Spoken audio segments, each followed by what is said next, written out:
So hey guys, and welcome back to another episode of Amesie's Corner. How are you all doing out there? So the 96 is back at the shop. It's been a long time since we looked at this car last. The last time we did anything to this car, we cut the trunk, or we cut rather the roof out of a Jeep Liberty and made a trunk floor. We'll look at that a little bit better in a moment. But yeah, that was quite some time ago. I've just been so busy. I haven't had any time to really do anything with this car. I've started it about once a month, maybe a little more, maybe a little less actually, and it always just starts up and runs great. It just wants to go, but just haven't had much time to put into it. So I figured we'd get in today because I as well don't really remember the next thing we had to do. I know I got some rust repairs still to do here and there, but I kind of forgot where we left off on it. So that's kind of what today is reacquainting myself and you guys with the car. A little backstory on this one.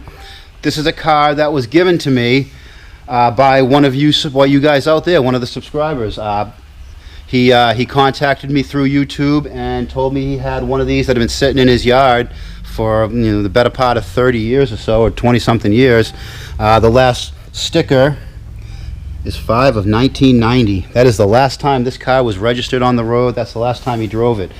And he went away to college or something, just didn't have time to drive it, put it in his house under a tarp, and that's where it sat till like 2 years ago. And me and fellow YouTuber Musty1 went and pulled this car out of the cabbage. It was a great adventure, great fun. But yeah, why don't we take a good look around? It's grab my trusty filming flashlight. Now the interior on this car is in really good shape, mostly. The headliner, that was a disaster when we got it, but the old lady took some mildew cleaner and she did one heck of a job cleaning that up. Headliner still looks great. Seats are in good shape. The pleats, we got some wear in the pleats. I'm not sure what I'm going to do with that, if I should even do anything right away. I mean, I'm sure maybe find another seat bottom, but for now that's not a big issue. The dash, it's got a crack in the foam top, pretty common. I'll be fixing that in the future. We'll be replacing that. We got a little rust on the dash. All around these switches are rusty, but they all still function. Everything still works. Got the radio. Look at this old school tape deck radio with the kit that mounts it into the into the glove box. I actually have the finish panel, and I will be removing this radio and just putting the finish panel in, because one thing we do on all these old cars nowadays, you just get a Bluetooth speaker and that's fine, but most of the time I just like listening to the car's noises. It's kind of, what's the point of having a loud stereo in a old car this cool. Door panels, really great shape. There's a little bit going on down here. This is just because we were doing some metal work. I still have the rubber finish panel, and then I also have these nifty it also has these nifty trash receptacles here, which I think is pretty cool, that fit into these little pins here, little quarter turn pins.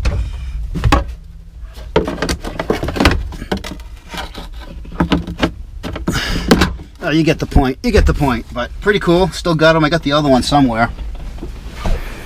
And then the back is all in good shape. Everything's pretty decent, except for the package shelf. The package shelf didn't survive. A little bit of water got on it, but I am in need of a package shelf. I'm wondering if I'm just going to have one made or make one, or see if we could find another one. Now, as far as in the trunk, where we left off was, yeah, there's that floor we made. We'll put this car up on the lift and get a better look at it, but that used to be the roof of a Jeep. Now it is the floor of a 96. And the gas tank is still out of the car. As you can see, we got the boat drop tank. I don't recommend doing this. This is I probably shouldn't be showing you guys this, but do as I say, don't do as I do, please. That's just for getting the thing in and out the door, or tires and wheels. These are the wheels and tires. Well, actually, these are the tires off the Sonnet. Interesting enough, these are the Michelin XZXs. Now, where is the date code? Oh, you guys are going to get a kick out of that date code. Go ahead and run that date code. How old is that rubber, huh? DOTFNTBA4MX234. That is an old tire. Leave down in the comments section if you know just how old those are. Or if you want to guess, but yeah. Under the hood,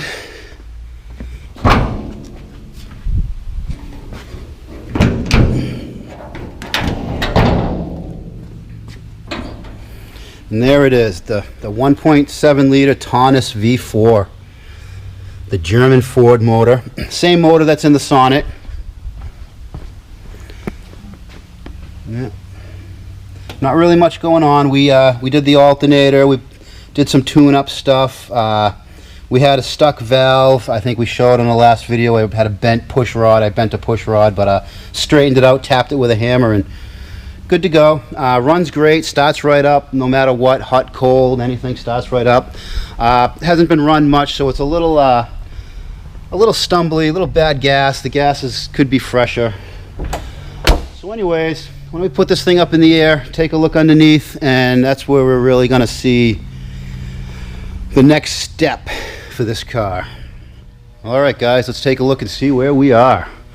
So, like I said, the last project on this car was this roll pan and this floor. That is a Jeep roof, a Jeep Liberty.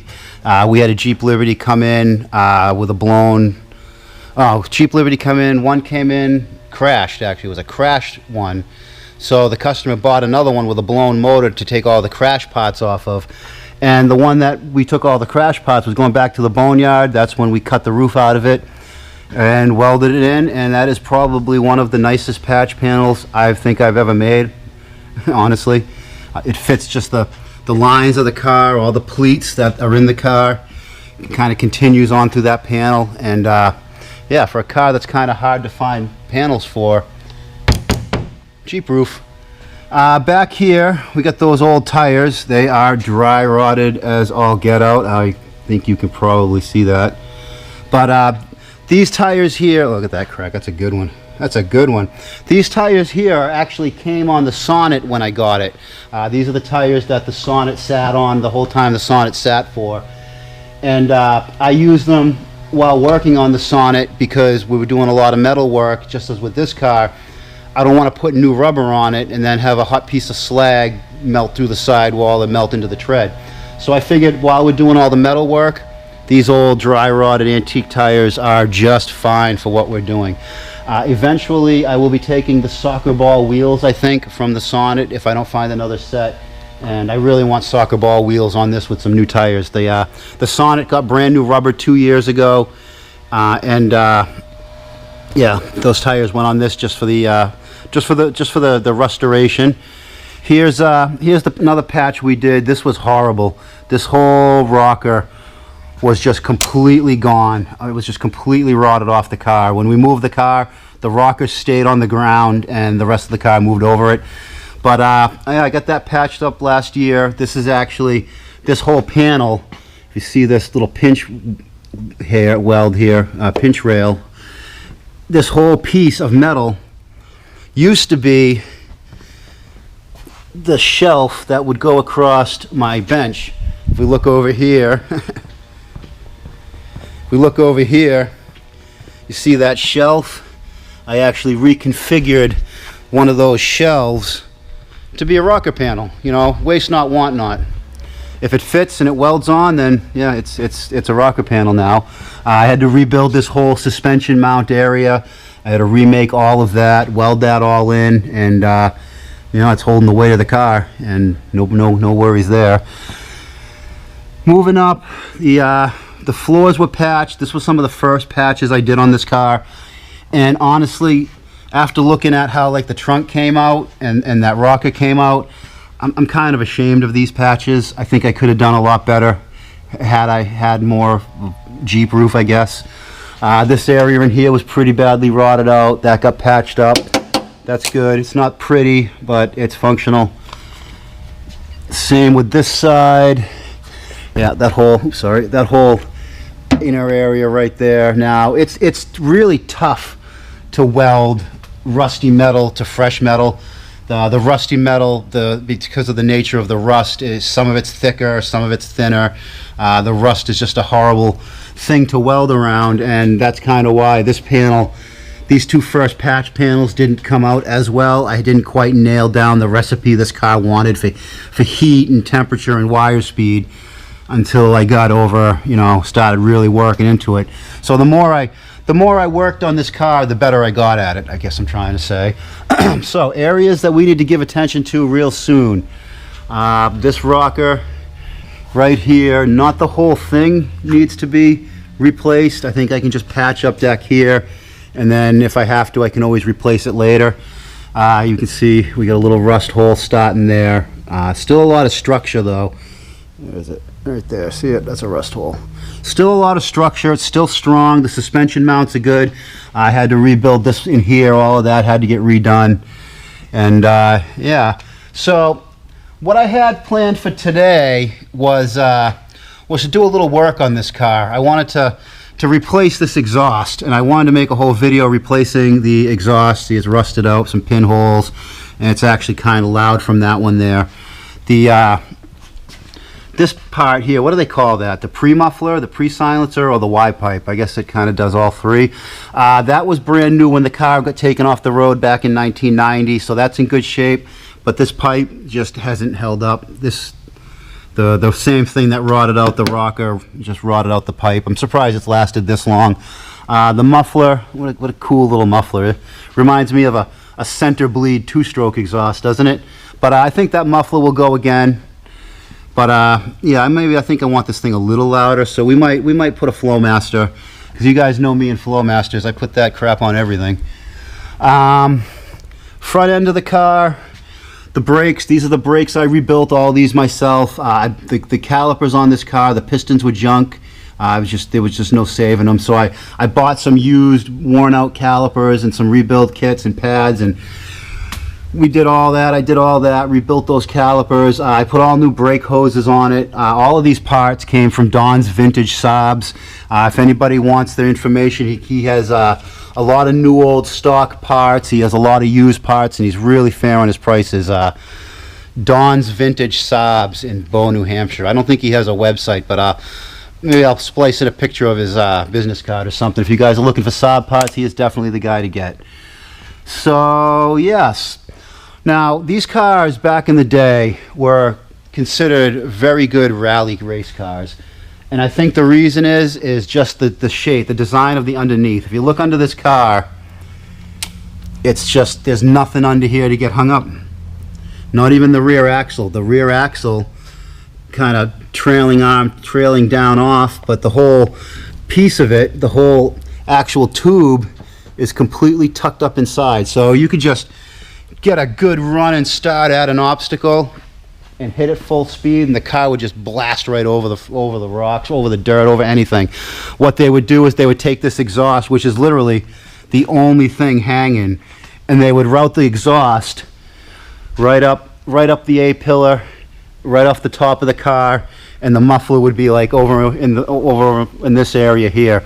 Yeah, so that's the way they did it. Pretty cool. Bruce Turk, he's a guy you should look up. He's got a Saab that he races regularly, and he's got that treatment to it. Really cool guy. I'd love to meet that guy someday. Love to look at his car in person. But yeah, we got the rocker over here to fix. These fenders, this is the fender. This is a replaceable panel, and the fender's pretty bad under there. But the whole fender can be unbolted from the car, and I just got to find another one. Same thing with this front fender. It's weird how the bottom right rotted out and the upper left side rotted out. But I got a weird patch up there. I kind of on the fence if I want to fix it or just find another fender. Like I said, fenders are sometimes easier just to put a new one on than it is to fix the one you have. Original, I see a lot of people really like these. The original Saab mud flaps. They have recreations now. I guess you really have a hard time finding the originals, but I really do like those. I really do. I've left all the I've still left all the stickers from the last owner on it, the Led Zeppelin stickers and all that. I think it's part of the history of the car, part of the provenance of the car, along with the emblems up front. I'm going to leave all of this right where it is. What does that one mean? Anybody know what that means? I'm not sure. I probably should, but I don't. Well, alright guys, I just wanted to get a quick look at this car, reacquaint myself with it, and show you guys where we are, and haven't really missed out on anything on it. I just haven't had the time to get it up here in the shop and do anything with it. I still have to register this car. I'm thinking about swapping the plates, my Amesie plates from the Sonnet. The Sonnet's in really rough shape, guys. We gotta see if we can get that thing in here next week and take a look at the Sonnet, because we gotta sit down and have a really frank discussion about the Sonnet. We've really got to talk about that car. Something's got to be done with that car. I'm not sure which way to go. Maybe you guys can help me out in making the decision with the Sonnet. Well, anyways, guys, I got to get all going with my day. This is just a little update on where we are with the car. I expect to see a lot more of this car in the coming weeks. I think its time is due. I definitely think its time is due. Well, anyways, guys, thanks for watching. Thumbs up, much appreciated. Comments down below, I'd love to read them. I may not have time to reply to them all, or very many of them, but just keep in mind, I'm coming up on 600 episodes, and a lot of those old episodes get comments every day. It's hard to keep up. It's hard to keep up with the comments. Well, anyways, guys, on that note, and until next time, keep it out of the cabbage.